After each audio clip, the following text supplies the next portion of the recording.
télévision qui partage vos soucis. Vous cherchez une télévision qui vous écoute, qui communique qui bouleverse, une télévision impartiale, Canal Espoir, à votre disposition. Canal Espoir, télévision de vos rêves.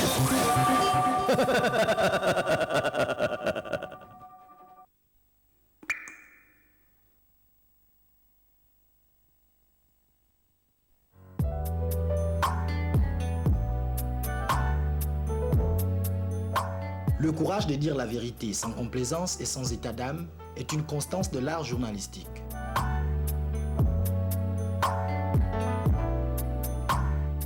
L'Espoir, votre journal préféré, désormais disponible chez votre vendeur habituel.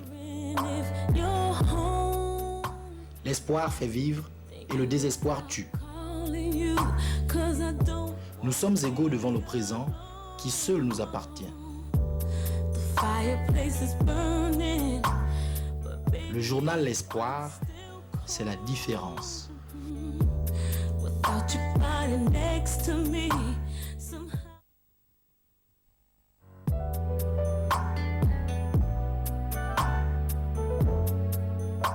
Le courage de dire la vérité sans complaisance et sans état d'âme est une constance de l'art journalistique.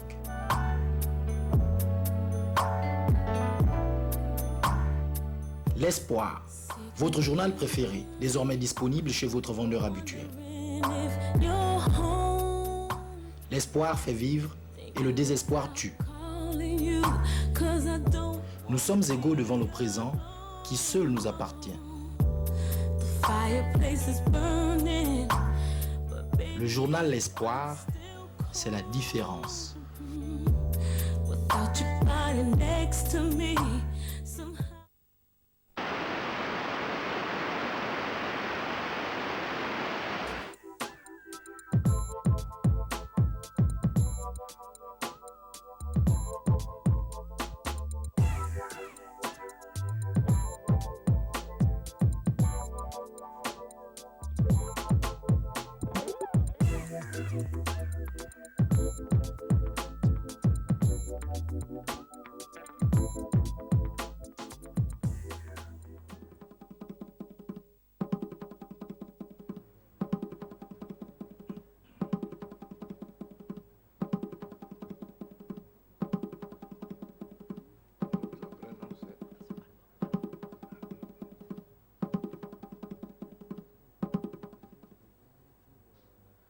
Mesdames et messieurs, bonsoir. Soyez les bienvenus sur les 607.25, votre chaîne de télévision Canal Espoir, et les 89.5, votre chaîne de radio Fréquence Espoir. Merci pour la confiance sans cesse renouvelée. Ce soir, nous allons traiter une grosse actualité qui nous provient de l'opposition gabonaise, car vous vous souvenez que le 11 juin dernier, l'Union des forces l'UEFA, l'Union des forces pour l'alternance et le Front uni de l'opposition, avaient signé un partenariat pour mener ensemble un certain nombre d'actions, et qu'aujourd'hui, ce matin, ils ont animé une conférence de presse conjointe, l'UEFA, le Front, l'UEFA et le Front. Et ce mariage qui s'est fait ce jour, c'est la grosse actualité que nous allons décrypter ce soir, où l'opposition gabonaise est en train de se réunir petit à petit. Elle fait son bout de chemin pour les prochaines batailles électorales. Et il faut vous souvenir qu'en 2016, on doit aller aux élections présidentielles. Et ce jour a été marqué par cette actualité. Au cours de cette émission, nous aurons un invité de taille qui, avec nous, on va analyser ensemble cette actualité. On reviendra non seulement sur cette plateforme, cette nouvelle plateforme, car ce n'est pas la première du genre. On parlera également de quoi est composée cette plateforme, qu'est-ce qu'on veut en faire. Est-ce qu'elle ne va pas voler aux éclats comme ce fut le cas pour les précédentes? C'est toutes ces questions que nous allons décrypter ce soir avec notre invité. Notre invité de ce soir s'appelle Monsieur Luc Bengonsi, c'est le président du Morena. Il viendra avec nous, diviser avec vous, le temps pour nous de l'installer confortablement. On va d'abord aller avec la permission de Rush Moukani, qui est notre réalisateur de ce soir, Allez suivre le propos introductif de M. Moukani Iwangou, Jean de Dieu, qui est le président en exercice du Front. Il faut rappeler que cette conférence de presse était animée par les deux présidents, donc notamment le président Benoît Mutinzamba, qui est le président de l'Union des forces pour l'alternance, jusqu'à ce jour, car il a passé le flambeau à un autre de ses pairs. Il s'agit de M. Manganga Moussavou, mais c'est lui qui a animé la conférence de presse conjointement avec M. Jean de Dieu Moukani Iwangou, le président en exercice du Front uni de l'opposition. On va suivre le propos introductif de M. Moukani et on se retrouve tout à l'heure. En tout grade et qualité respectueux. Distingués invités, militantes et militants du changement, chers compatriotes, mes premiers mots seront pour M. Benoît-Joseph Mutinzamba, le président de l'Union des forces pour l'alternance, qui m'a fait l'amitié de prononcer en ce jour solennel le propos liminaire de cette conférence de presse conjointe qu'il aurait pu faire avec plus de talent que moi. Derrière ce privilège, j'y vois la bienveillante attention de toute une génération, celle de nos aînés, qui nous tendent la main pour nous conduire en toute sécurité sur le chemin de l'apprentissage de la responsabilité à laquelle ils entendent nous initier. En ma personne, Monsieur le Président, c'est toute une autre génération qui voudrait vous savoir de cette élégance supérieure, qui vous a suggéré de vous effacer avec humilité, là où, de manière fort légitime, votre leadership naturel vous réservait l'exposition et la visibilité que vous méritez. Monsieur le Président, je voudrais simplement vous dire merci. Distingués invités, aujourd'hui, nous allons inaugurer un partenariat intelligent qui va sceller devant l'histoire et devant les hommes un engagement politique sans précédent à la mesure des enjeux. Pendant longtemps, l'opposition gabonaise était éparpillée en archipels, dans des jeux de posture ou des guerres d'ambition personnelle qui la neutralisaient dans d'interminables querelles internes et la disqualifiaient des batailles nationales. À partir d'aujourd'hui, je suis particulièrement fier de vous annoncer que l'opposition a amorcé un processus de rassemblement pour former un véritable continent suffisamment massif pour sécuriser le Gabon et les amis du Gabon, continent qui est appelé à se consolider encore davantage.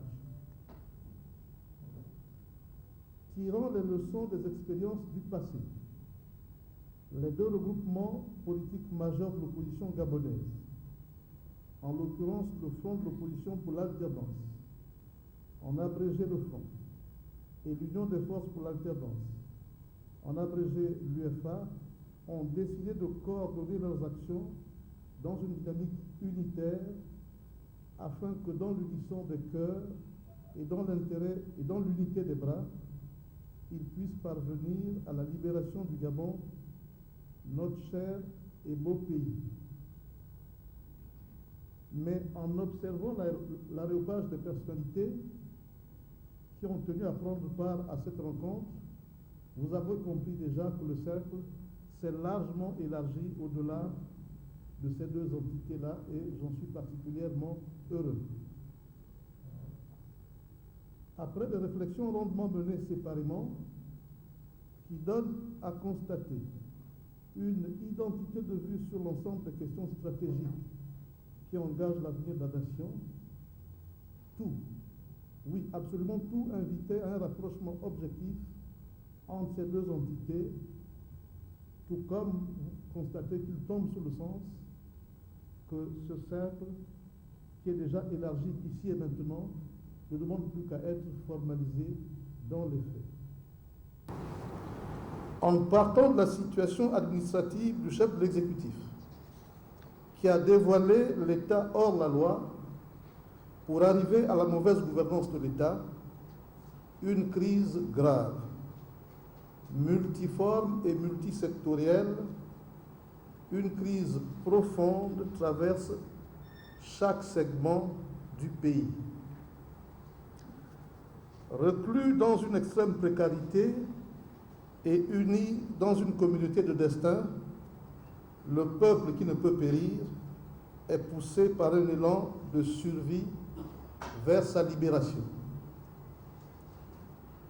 Dans cette république tragiquement transformée en simple fromage, vouée aux délices du prince et au menu plaisir de la cour, la minorité au pouvoir, qui vit des fruits du labeur national, continue de mépriser ceux qui sont au four quotidien de la nation. Presque partout, les corps intermédiaires de l'État ne suivent plus, non pas par la faute de la République, mais faute de République, pour reprendre le propos d'un grand ami du Gabon. Les forces vives de la nation sont toutes en grève ouverte ou perlée. Placées sous le joug d'une famille et la férule d'une administration vouée au culte d'un homme, d'une justice totalement aux ordres, d'une chambre introuvable qui tient le Parlement, la société gabonaise se trouve dos au mur, acculée dans ses derniers retranchements, sans possibilité de se renouveler. Mesdames, Messieurs, préoccupé à plaire au chef et à nourrir son appétence pour le divertissement, le gouvernement a abandonné ses obligations, à la fois légales et primaires, et choisi de jouer les fous du roi. Pour rappeler l'exemple le plus emblématique en la matière, qui atteste à la face du monde la preuve irréfragable que le gouvernement s'est affranchi des obligations de sa charge pour œuvrer à un agenda caché, il suffit d'évoquer la question électorale qui nous tient tant. En effet, chers amis, en vertu de la loi, le gouvernement est tenu de procéder chaque année à la révision de la liste électorale, base fondamentale et condition nécessaire à l'organisation de toute consultation électorale crédible. Au sortir des dernières élections locales, qui n'ont pas été un modèle de fiabilité dans l'identification des électeurs, la liste électorale n'a pas fait l'objet de la moindre révision depuis 2 ans aujourd'hui, sous le regard bienveillant de toutes les institutions ayant pouvoir de donner suite. Institutions desquelles l'on a signalé à ce jour ni une interpellation de l'autorité chargée de veiller au contrôle du gouvernement, ni une remontrance de l'autorité chargée de prescrire les missions du gouvernement, ni un recadrage de l'autorité à qui a été confiée la conduite des dites missions. En revanche, pour marquer sa fidélité au chef et montrer son abnégation à la seule tâche à laquelle il est véritablement astreint, le gouvernement a veillé de bonne heure, comme sous la prunelle de ses yeux, à appeler à la candidature du distingué camarade et pour preuve de son sérieux et de sa détermination, il a fait l'offre d'assurer le règlement de sa caution devant les hommes et devant l'histoire, afin que nul n'en ignore. Mesdames, Messieurs, dans un pays où le fichier d'état civil est notoirement lacunaire, avec le premier citoyen totalement intraçable, l'imbroglio utile à toutes les manipulations préside visiblement à la préparation du scrutin majeur de 2016, pour lequel tout, oui, absolument tout, montre que si l'on y prend garde, la transparence ne sera pas au rendez-vous de l'élection du président de la République, comme c'est désormais de bonne coutume.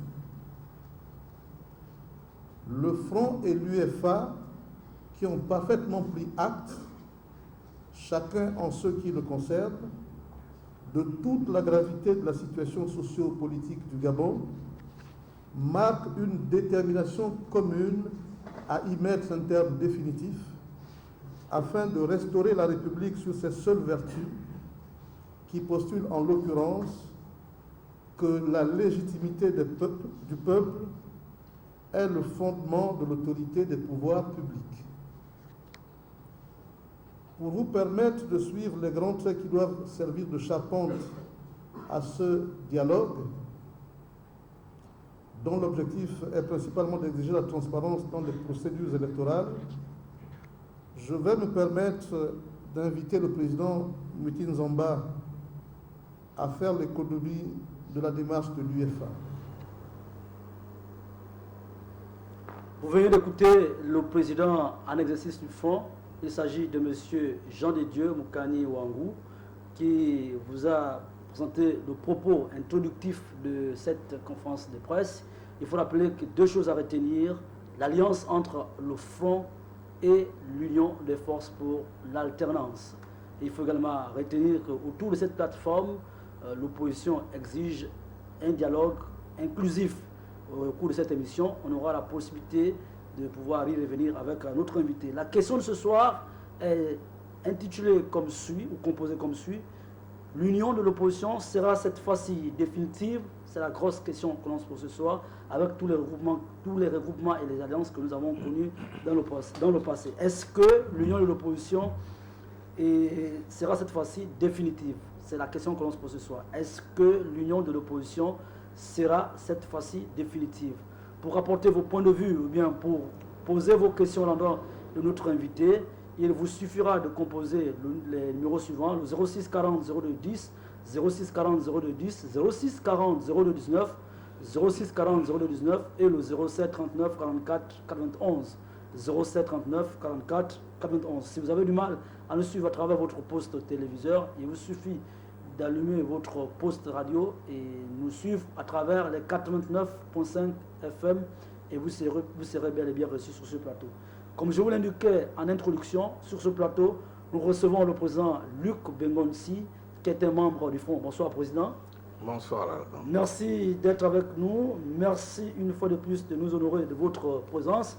Monsieur le Président, on va rentrer dans le vif du sujet. Vous êtes un ancien dans la maison opposition. Vous avez été de toutes les batailles depuis 1990 et vous êtes resté fidèle et constant dans votre camp politique jusqu'à ce jour. Vous êtes un des rares, il faut le dire.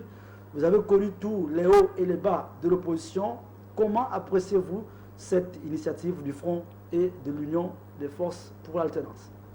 Merci, Alban. Je voudrais d'abord m'arrêter sur le titre de l'émission de ce soir.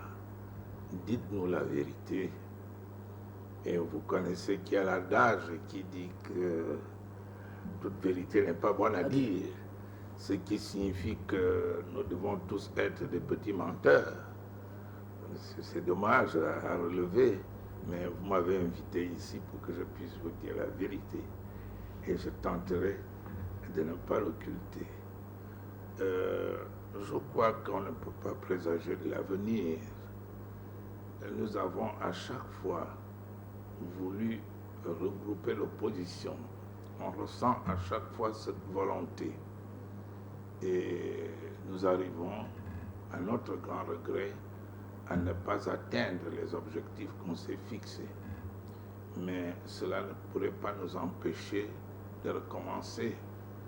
Je ne vous dirai pas que cette fois pourrait être la dernière, mais je souhaiterais que cette fois soit la dernière. Surtout que les points sont assez clairs. Si dans le temps, certains acteurs politiques entraient dans l'opposition, parfois pour se faire remarquer et se faire coopter pour entrer dans le gouvernement ou être retenu pour assumer certaines hautes fonctions dans les institutions. Je crois que le problème n'est plus à ce niveau. Le problème tel que l'a décrit tout à l'heure le président en exercice du Front repose désormais sur la situation de notre pays. La situation de notre pays est très très grave sur tous les plans. Si nous prenons le plan politique, les élections ne se déroulent pas selon les principes démocratiques. Nous prenons le plan économique. Si vous-même vous observez l'ensemble des petites activités commerciales, des activités économiques qui se retrouvent entre les mains des non-gabonais, ce n'est pas de la xénophobie.